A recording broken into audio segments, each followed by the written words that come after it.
নয়নতারা আজ জানালার পাশে বসে চুপচাপ সন্ধ্যার আস্ত ধূসর আলো গিলছে। চারপাশে নীরবতা, শুধু রান্নাঘর থেকে মাঝে মাঝে প্রেসার কুকারের শীষ শোনা যায়। বাড়ির শান্ত পরিবেশের মধ্যে তার মন আজ একটু ভারাক্রান্ত। মনে পড়ে যাচ্ছে গতকাল অফিস থেকে ফেরার সময় স্বামী অর্ণবের চোখে যে ক্লান্তি আর চিন্তার রেখা ছিল, তা কোনোভাবেই তার চোখ এড়ায়নি। অর্ণব কর্পোরেট অফিসে কাজ করে, সদা ব্যস্ত, প্রতিদিন নতুন নতুন প্রেজেন্টেশন, মিটিং আর সহকর্মীদের মাঝে কাজের চাপের ছায়া। নয়নতারা জানে এই দুনিয়াটা কতটা চতুর, কতটা প্রলোভনে ভরা। এই শহরে এখন সম্পর্ক মানে যেন কেবল দায়িত্বের কাঠামো। ভালোবাসার সে সহজ সৌরভ কেমন হারিয়ে যেতে বসেছে। অফিসের মধ্যে যে মিষ্টি হাসির বিনিময়ে সম্পর্ক গড়তে সময় লাগে না, তা নয়নতারা জানে। সে জানে অর্ণবের অফিসের কিছু সহকর্মী তার স্বামীর প্রতি আলাদা আকর্ষণ দেখায়, কিন্তু নয়নতারা বিশ্বাস করে ভালোবাসা মানে শুধু আবেগ নয়, একে অপরের প্রতি দায়বদ্ধতা, সততা আর সম্মান। নয়নতারা তার সংসারের প্রতি অটুট বিশ্বাস রাখে, যদিও আজকাল বন্ধু বান্ধবের মুখে কত শত গল্প শোনে, অফিসের গল্প, প্রলোভনের গল্প, সম্পর্ক ভাঙার গল্প, কিন্তু তার বিশ্বাস তার অর্ণবের সম্পর্কের ভিত এতটা দুর্বল নয়।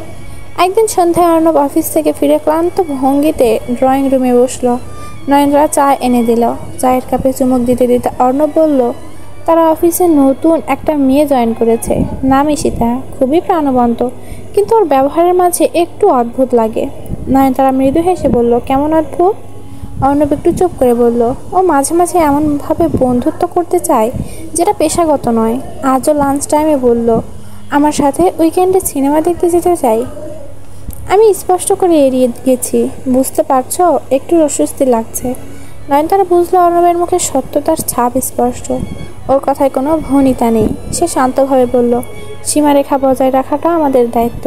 যারা সেটা ভুলে যায় তারা নিজের মূল্যবোধ হারায়। তুমি ঠিক কাজই করেছো। অর্ণব জানে নয়নতারা কেবল স্ত্রী নয়, ওর সবচেয়ে বড় বন্ধুও। তাদের এই সম্পর্কের ভিত গড়া হয়েছে বিশ্বাস আর শ্রদ্ধায়। দিন কেটে যায়, অফিসের ব্যস্ততায় অর্ণবের জীবন একই গতিতে চলতে থাকে।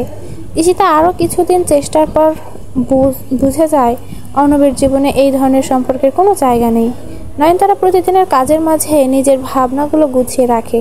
সে জানে এই শহরের দেয়ালে দেয়ালে, মোবাইলের স্ক্রিনে, অফিসের করিডোরে প্রতিনিয়ত প্রলোভনের ফাঁদ পাতা, কিন্তু সম্পর্ক টিকে থাকে তখনই যখন দুজন মানুষ তাদের ভালোবাসাকে প্রশ্নের মুখে পড়তে দেয় না।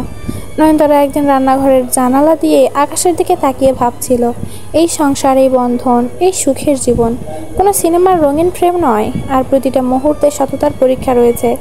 অর্ণব মাঝে মাঝে নয়নতারার দিকে তাকিয়ে ভাবে, জীবন তাকে কি দিচ্ছে?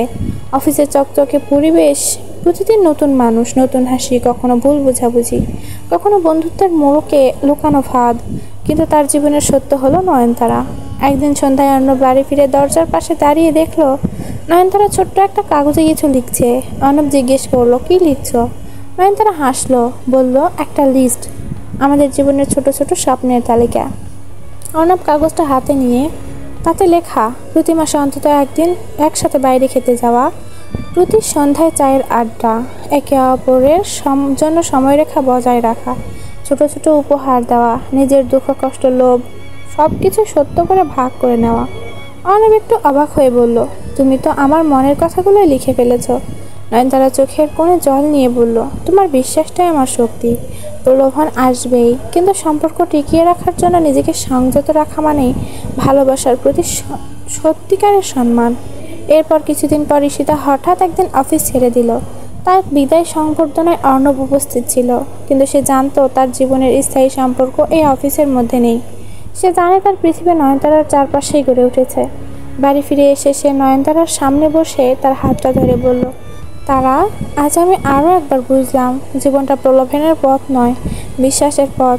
তুমি আমার জীবনের সেই বিশ্বাস। নয়নতারা নীরবে হাসলো। এই হাসির মধ্যে ছিল তৃপ্তি, ভরসার, সীমারেখা রক্ষার গর্ব। জীবন ছোট ছোট মুহূর্তে গড়া। কখনো মনে হয় একটু অন্যরকম পথ হয়তো সুখের, একটু লোভ হয়তো স্বপ্নের রঙিন দরজা খুলে দেয়, কিন্তু নয়নতারা জানে এই সীমারেখার ভেতরেই সবচেয়ে নিরাপদ আশ্রয়। স্বামী স্ত্রীর মধ্যে এই সত্যতাই তাদের সংসারকে শক্ত রাখে। বছরের পর বছর কেটে যায়, সংসারের নতুন সদস্য আসে, দায়িত্ব বাড়ে, অভ্যাস বদলায়, কিন্তু অর্ণব আর নয়নতারার জীবনে একটি জিনিস কখনো বদলায় না, তাদের পরস্পরের প্রতি সীমারেখা ও বিশ্বাস। বৃষ্টির এক দুপুরে নয়নতারা বারান্দায় দাঁড়িয়েছিল, হাতে চায়ের কাপ, হালকা বৃষ্টির ফোঁটা পড়ছে রিলিংয়ে। অর্ণব এসে তার পাশে দাঁড়ালো। দুজনে চুপচাপ কিছুক্ষণ দূরের আকাশের দিকে তাকিয়ে রইল। অর্ণব মৃদু সুরে বলল, তুমি জানো, অনেক সময় অফিসে নানা ধরনের মানুষ আসে, নানা প্রলোভন সামনে আসে, কিন্তু আমি প্রতিবার তোমার মুখের কথা মনে করি। সীমারেখা, সেটাই আমাকে সব কিছু থেকে বাঁচায়। নয়নতারা হেসে বলল, ভালোবাসা যদি সত্য হয় তাহলে প্রলোভন কখনো কাছে ঘেঁষতে পারে না। তুমি আমি দুজনেই আমাদের জায়গা বুঝে নিয়েছি। এ কথার মাঝেই আকাশে একটা বড় রংধনু ফুটে উঠল। দুজনেই অবাক হয়ে তাকিয়ে রইল। এই রংধনুর মতোই তাদের সম্পর্ক রঙিন হবে, তবে সীমাবদ্ধ। সময় এগিয়ে চলে, মানুষ বদলায়, পরিস্থিতি বদলায়, কিন্তু সততার বিশ্বাসের শক্তি সব কিছুর উপরে থাকে। নয়নতারা জানে সংসার মানে কেবল প্রেম প্রেমিকার মতো গল্প গুজব নয়, বরং এমন একটা জীবন যেখানে পারস্পরিক সম্মান, সীমারেখা আর বিশ্বাস ছাড়া কোনো সম্পর্ক টেকে না। অর্ণবও জানে তার এই জীবন সঙ্গীর প্রতি দায়বদ্ধতা মানে কেবল দায়িত্ব পালনের নাম নয়, বরং প্রলোভনের বাইরে গিয়ে নিজের বিবেকের সামনে সৎ থাকা। এই সীমারেখার গল্প কখনো কারো সামনে প্রকাশ পায় না, কেউ দেখে না, কিন্তু এর মধ্যেই লুকিয়ে থাকে ভালোবাসার আসল মানে। নয়নতারা আর অর্ণবের মতোই হয়তো হাজারো সংসার বেঁচে থাকে এই চুপচাপ, শক্ত অথচ অদৃশ্য সীমারেখার ভেতরেই।